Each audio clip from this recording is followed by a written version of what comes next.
Video amatir warga merekam proses evakuasi mobil tangki minyak yang terlibat kecelakaan tunggal di kawasan Payo, Selincah, Kota Jambi. Mobil tangki menabrak 6 rumah, warung, dan sejumlah kendaraan. Rem mobil diduga tidak berfungsi. Tidak ada korban jiwa dalam peristiwa ini, namun sopir mobil tangki terluka dan dilarikan ke rumah sakit.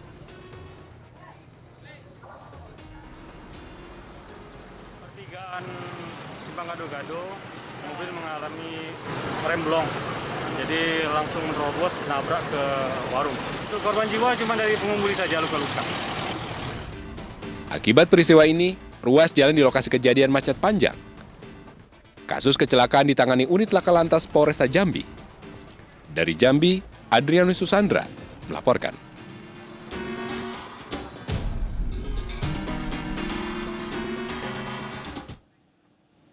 Pemirsa, jembatan penghubung Kecamatan Medan Labuan dan Kecamatan Medan Marelan di kawasan Aloha rusak diterjang derasnya arus sungai yang meluap. Akibatnya, warga terpaksa harus memutar arah untuk menyeberang.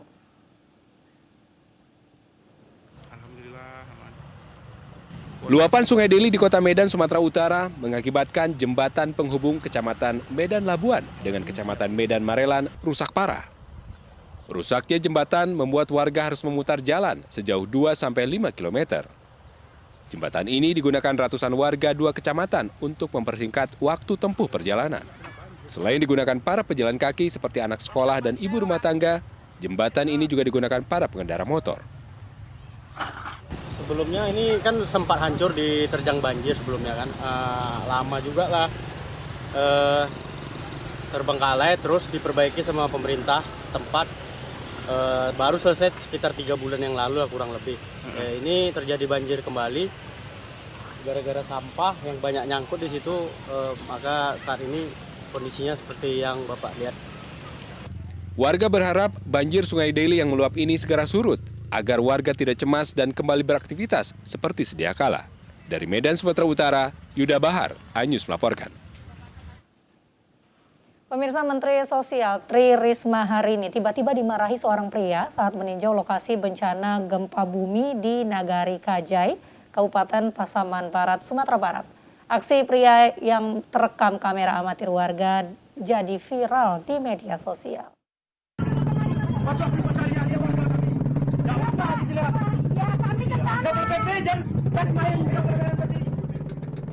Jika biasanya Ibu Risma yang marah-marah, kali ini justru Ibu Mensos yang dimarahi oleh warga.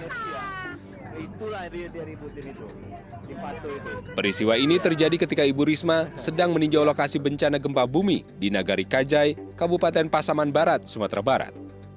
Aksi pria ini terekam kamera amatir warga dan videonya tersebar di media sosial. Dalam video, pria ini marah-marah kepada Risma saat Risma berada di jalan desa Kajai yang macet. Risma meminta jajarannya mencarikan sepeda motor karena ia ingin melihat kondisi rumah-rumah warga lainnya yang terdampak gempa.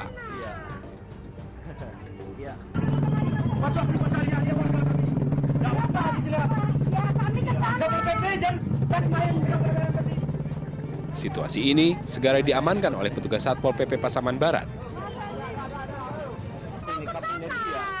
Itulah dia ributin itu, di Patu itu. Iya. Iya. Pria yang mendatangi Risma ternyata meminta agar Risma ikut melihat kondisi rumah warga lainnya yang juga terdampak gempa magnitudo 6,2 pada Jumat 25 Februari lalu. Tim Liputan iNews melaporkan.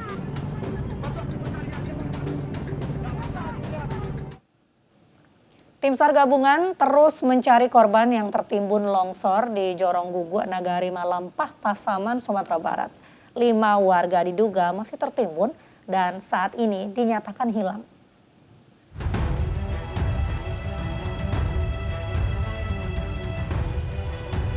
Dengan menyisiri aliran sungai Batang Kapa, tim SAR gabungan dari Basarnas, BPBD, TNI, dan Brimob melakukan pencarian secara manual. Luasnya lokasi longsor yang dilihat dari foto udara serta kontur tanah yang masih labil menjadi salah satu kendala dalam operasi pencarian korban yang sudah memasuki hari keempat. Hingga hari ini dari 6 orang warga yang dinyatakan hilang, 1 orang sudah ditemukan dalam kondisi meninggal dunia, sementara 5 orang lainnya masih dalam proses pencarian. Berdasarkan data dari BPBD hingga Minggu malam 11 orang meninggal dunia dan 5 orang masih dalam proses pencarian. Masih diduga masih ada 5 orang lagi korban dilaporkan masih diduga hilang saat terjadi longsor pada tanggal 25 Februari kemarin setelah pasca gempa. Hari ini pencarian dilaksanakan cukup hati-hati dikarenakan kontur tanah dan juga landscape-nya cukup susah karena kegemburan tanah itu sampai sekitar 30-60 cm membuat pergerakan unsur sulit. Dan juga kita mungkin pencarian secara survei sudah dilaksanakan semua. Mungkin kendalanya adalah korban bisa berada di body fit atau di bawah kedalaman 1 hingga 2 meter. Sementara itu untuk korban luka berat mencapai 42 orang, luka ringan 346 orang, dan warga yang mengungsi mencapai 13.000 jiwa. Dari Pasaman, Sumatera Barat, Budi Sunandar, iNews melaporkan. Sebuah mobil ambulans dihentikan paksa polisi lalu lintas lantaran ugal-ugalan sambil menyalakan sirine. Saat diperiksa, ambulans ternyata untuk mengangkut motor bodong.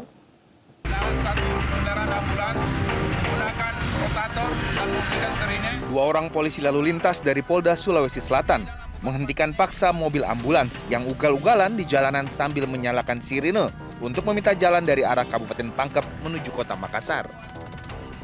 Setelah diperiksa, ternyata ambulans tidak membawa pasien maupun jenazah, namun malah membawa motor bodong tanpa surat-surat.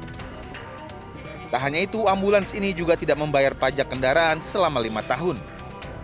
Sopir ambulans yang sempat berbohong sedang membawa pasien kritis, kini ditahan sementara beserta mobilnya untuk diperiksa dan ditilang.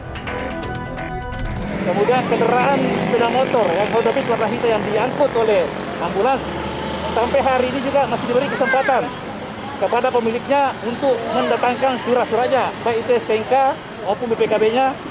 Dan kendaraan sekarang ambulans dengan kendaraan sepeda motor yang diangkut dalam ambulans masih sementara diamankan di Direktorat Lalu Lintas Polda Sulawesi Selatan.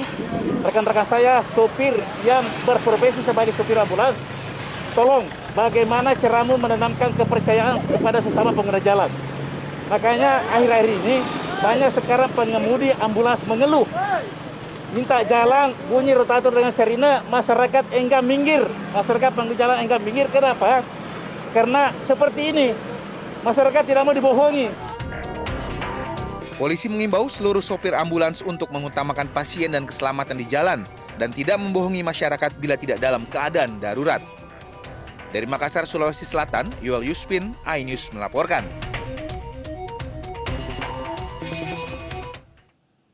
Pertama kalinya sejak kontak senjata, delegasi Rusia dan Ukraina bertemu di perbatasan Belarusia. Informasinya kami hadirkan hanya di iNews Malam sesaat lagi.